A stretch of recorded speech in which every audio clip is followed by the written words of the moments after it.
આપણી સાથે બંધારણના જાણકાર વિકલ્પભાઈ કોટવાલ જોડાઈ ગયા છે। વિકલ્પભાઈ, સ્વાગત છે આપનું ગુજરાત ફર્સ્ટમાં। વિકલ્પભાઈ, પાટીદાર અગ્રણીઓ આજે નાયબ મુખ્યમંત્રીને મળ્યા। એમણે જે બે રજૂઆતો કરી એમાંથી એક રજૂઆત એવી હતી કે જે રીતે 10% ઈડબ્લ્યુએસ અનામત શિક્ષણ અને રોજગાર ક્ષેત્રે અપાયું છે એવી જ રીતે એ આપવામાં આવે આગામી સ્થાનિક સ્વરાજની ચૂંટણીમાં। અને એમનો દાવો છે કે આ રાજ્ય સરકારનો વિષય છે। આમાં જે આર્ટિકલનો એમણે ઉલ્લેખ કર્યો એ મુજબ રાજ્ય સરકાર કોઈ પણ સર્વે વિના આ લાગુ કરી શકે છે। આપનો શું મત છે? જી નમસ્તે। જી, ભારતના બંધારણમાં આર્થિક રીતે નબળા સમુદાયોને આરક્ષણ આપવા માટેની જે વ્યવસ્થા કરવામાં આવી છે 103માં બંધારણીય સુધારા દ્વારા કરવામાં આવી છે અને એના માટે આપણા બંધારણમાં અનુચ્છેદ 15 અને 16 ની અંદર ચોક્કસ જોગવાઈઓ ઉમેરવામાં આવી છે। હવે બાકીના જે વંચિત સમુદાયો માટે આરક્ષણ રાખવામાં આવે છે એ અને ઈડબ્લ્યુએસ વચ્ચે પાયાનો તફાવત એ છે કે અનુસૂચિત જાતિઓ, જનજાતિઓ કે હવે તો ઓબીસી પણ ખરા એમને નક્કી કેવી રીતે કરવા, એમની વ્યાખ્યા કઈ રીતે કરવી એની જોગવાઈ બંધારણમાં કરાયેલી છે। અનુચ્છેદો 341, 342, 342A આની અંદર એસસી, એસટી, ઓબીસી માટેની ચોક્કસ જોગવાઈઓ કરાયેલી છે કે જેમાં રાષ્ટ્રપતિનો આદેશ બહાર આવે અને પછી એ પ્રમાણે જાતિઓ નક્કી થાય। પણ ઈડબ્લ્યુએસ ના કિસ્સામાં આવું નથી। ઈડબ્લ્યુએસ નક્કી કરવાની સત્તા સરકારને અપાયેલી છે, એટલે કે સરકાર પોતાની રીતે એનું એસેસમેન્ટ કરીને, પોતાની રીતે એનું મૂલ્યાંકન કરીને ઈડબ્લ્યુએસમાં કોનો સમાવેશ કરવો, કોનો ન કરવો એ જાતે નક્કી કરી શકે છે। એટલે આ દ્રષ્ટિએ આપણે જોઈએ તો ઈડબ્લ્યુએસ નક્કી કરવાની સત્તા સરકાર પાસે છે, એ વાતમાં કોઈ ઇનકાર ન કરી શકાય। પણ સાથે આપણે એ પણ જોવાનું છે કે આના માટેના ચોક્કસ ધારાધોરણો નક્કી કરાયેલા છે। જો આર્થિક રીતે આપણે નબળા સમુદાયો કહેતા હોઈએ તો એ આર્થિક રીતે કેટલા પછાત છે એનો સર્વે તો થવું જ જોઈએ। એ સર્વેક્ષણ કર્યા વગર તમે એકદમથી કોઈ સમુદાયને ઈડબ્લ્યુએસમાં કેવી રીતે સમાવી શકો? એટલે મારો અંગત મત એ છે કે સરકાર પાસે અધિકાર ચોક્કસથી છે, પણ એનો ઉપયોગ વિવેકપૂર્ણ રીતે થવો જોઈએ અને ચોક્કસ સર્વે દ્વારા જ આનું અસેસમેન્ટ થવું જોઈએ। બરાબર।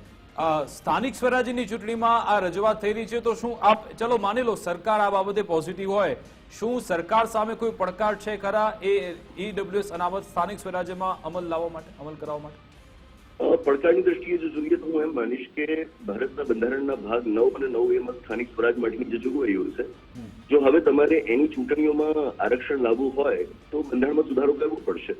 સરકાર ઈડબ્લ્યુએસ કોણ એની પસંદગી જાતે કરી શકે, પણ જો તમારે ચૂંટણીઓમાં આરક્ષણ લાવવું છે તો એના માટે તો બંધારણમાં સુધારો કરવો જ પડશે અને એ પણ પાછો એવો સુધારો કે જેમાં તમારે રાજ્યોની સહમતિ લેવાની આવે।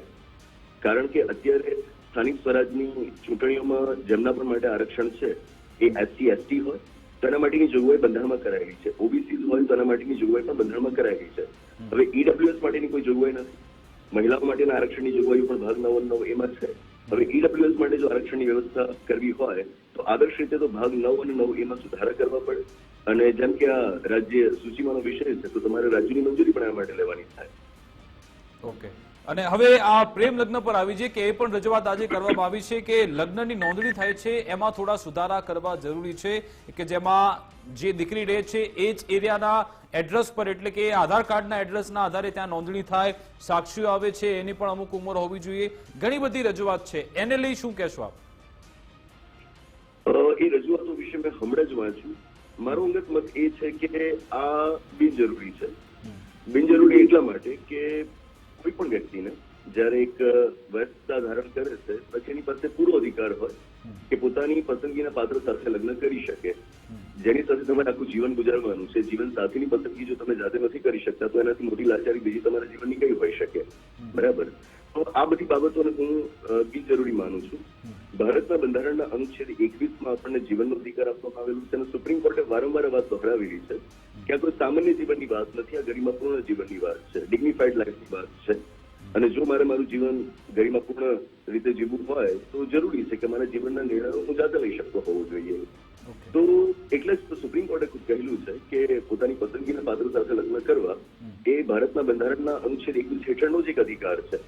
તો જો આ રીતે આપણે કોઈ પણ રીતે માતા પિતાની મંજૂરી ફરજિયાત બનાવતા હોઈએ કે કોઈ ચોક્કસ પ્રકારના દસ્તાવેજોને લગ્નની નોંધણી માટે ફરજિયાત બનાવતા હોઈએ તો હું માનું છું કે આ વાસ્તવમાં બંધારણનું ઉલ્લંઘન થયાનું કહેવાશે અને આ હું એક રિગ્રેસિવ સ્ટેપ તરીકે જોઈશ, કારણ કે હમણાં જ હું જોઉં છું કે 3-4 દિવસ પહેલાની જ વાત છે કે રાજસ્થાન હાઈકોર્ટે એક સરસ મજાનો ચુકાદો આપ્યો. એમાં તેઓ કહે છે કે કોઈ પણ બે એડલ્ટ કે જેમની કદાચ હજુ લગ્ન કરવાની ઉંમર પણ નથી થઈ, પણ જો એમની મંજૂરી છે તો એ લોકો લિવ ઇનમાં રહી શકે.